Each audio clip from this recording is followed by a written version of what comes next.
Hello ಹುಡುಗರ, ಮದುವೆ ಆಯ್ತಾ ಇದ್ದೀರಾ? ಮದುವೆ ಆಗೋಕ್ಕೆ ಮುಂಚೆ ಲವ್ ಮಾಡಿದ್ರಾ?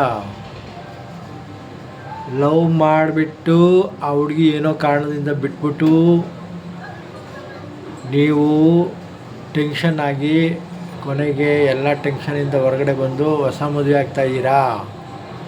ಈ ಹೊಸ ಹುಡುಗಿ, ಮದುವೆ ಆಗೋ ಹುಡುಗಿ ಮೇಲೆ ಲವ್ ಪ್ರೀತಿ ಯುಕ್ತ ನಿಮ್ಮ ಮನಸ್ಸಲ್ಲಿರೋದೆಲ್ಲ ಹೇಳ್ಬೇಕು ಅಂತ ಅನ್ನಿಸ್ಬಿಡ್ತಾ? ಅದಕ್ಕೆ ಮುಂಚೆ ಒಂದು ಸ್ಟೋರಿ ಹೇಳ್ತೀನಿ ಕೇಳಿ. ಹಿಂಗೆ ನಮ್ಮ ಮನೆ ಹತ್ರ ಮದುವೆ ಆಯಿತು.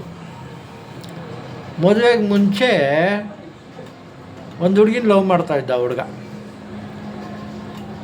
ಅವನಿಗೆ ಏನೋ ಈ ಹುಡುಗಿಗೆ ಮೋಸ ಮಾಡಬಾರ್ದು, ಇರೋದನ್ನೆಲ್ಲ ಹೇಳ್ಬಿಡೋಣ, ಆಮೇಲೆ ನನ್ನ ಲೈಫ್ ಸೆಟ್ಲಾಗುತ್ತೆ, ಒಳ್ಳೆ ಹುಡುಗಿ ಅಂತೇಳ್ಬಿಟ್ಟು ಈ ಫಸ್ಟ್ ನೈಟಲ್ಲಿ ಹೇಳ್ಬಿಟ್ಟ, ಮದುವೆಗೆ ಮುಂಚೆ ನಾನು ಈ ಥರ ಲವ್ ಮಾಡ್ತಾಯಿದ್ದೆ ಒಂದು ಹುಡುಗಿನ, ಏನೋ ಕಾರಣದಿಂದ ಮದುವೆ ಆಗೋಕ್ಕಾಗಿಲ್ಲ,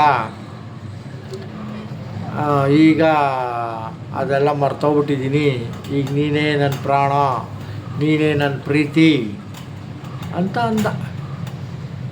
ಅದಾದಮೇಲೆ ಇವಳಿಗೂ 2 ಮಗು ಆಯಿತು. 2 ಮಗು ಆದಮೇಲೆ ಶುರು ಹಚ್ಕೊಂಡ್ಲು ನೋಡಿ, ಯಾವುದೋ ಒಂದು ಗಲಾಟೆನಲ್ಲಿ ದುಡ್ಡು ಕಾಸಿನ ವಿಷಯ ಬಂದಾಗ ಏನೇ ಮಾಡಿದ್ರು, ನಿನ್ನ ಲವರ್ ಹತ್ರ ಹೋಗು, ಏನೇ ಹೇಳಿದ್ರು ನಿನ್ನ ಲವರ್ ಹತ್ರ ಹೋಗು, ಹೇಳಿ ಅವನಿಗೆ ಅಂಥ ಟಾರ್ಚರ್ ಕೊಟ್ಲು.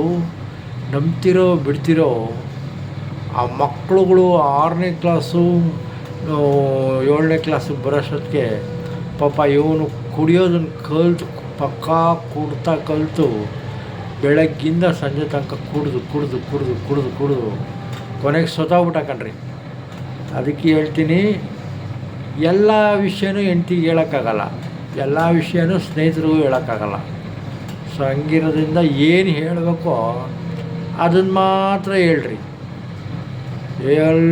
ಇವ್ರ ಥರ ಪ್ಯೂರ್ ಹಾರ್ಟ್ ಥರ ಎಲ್ಲ ವಿಷಯನೂ ಹೇಳಿದ್ರೆ ತುಂಬ ಕಷ್ಟ ಆಗುತ್ತೆ. ಎಲ್ಲರೂ ಒಳ್ಳೆಯವ್ರು ಇರೋದಿಲ್ಲ.